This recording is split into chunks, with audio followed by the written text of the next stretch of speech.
गुप्तहेराच्या कौशल्यांचा वापर करून इस्रायलनं इराणला कसा धक्का दिला याबाबत आता नवी माहिती समोर आली।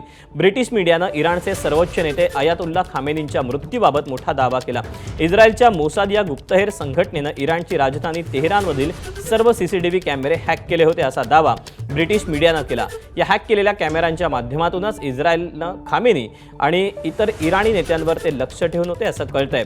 याच कॅमेऱ्यांमुळे अवघ्या 30 सेकंदात इस्रायलला खामेनींना मारता आलं असा दावा ब्रिटिश मीडियाच्या रिपोर्टमधून करण्यात आला। या घटनेमुळे काही तज्ञांनी भारतालाही इशारा दिला। राजधानी नवी दिल्लीवर चीनचा तिसरा डोळा असण्याची भीती व्यक्त केली जाते। दिल्लीतील अनेक सीसीटीव्ही कॅमेरे चीनी बनावटीचे आहेत, त्यांच्या माध्यमातून चीन भारतावर लक्ष ठेवून असल्याची चर्चा आहे।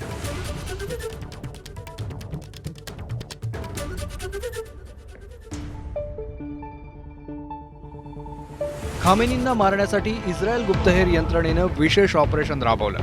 इराणची राजधानी तेहरानमध्ये सर्व कॅमेरे इस्रायलनं हॅक केले।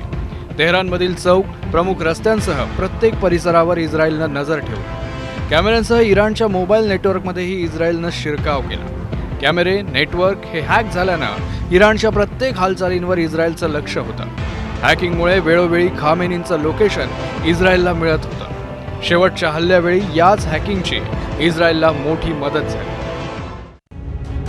दिल्लीसह प्रमुख शहरात चीनी बनावटीच्या सीसीटीव्ही कॅमेऱ्यांचं नेटवर्क आहे। इस्रायलनं इराणचे सीसीटीव्ही हॅक करून खामेनींवर नजर ठेवल्याची चर्चा आहे। इराण-इस्रायल युद्धामुळे भारतातील सीसीटीव्ही कॅमेऱ्यांबाबत चिंता व्यक्त करण्यात येते। सीसीटीव्हीच्या माध्यमातून चीन भारतावर लक्ष ठेवत असल्याची शंका आहे। सीसीटीव्ही कॅमेरे वापरणाऱ्या भारतानं आता काळजी घ्यावी असा तज्ज्ञांचा सल्ला आहे।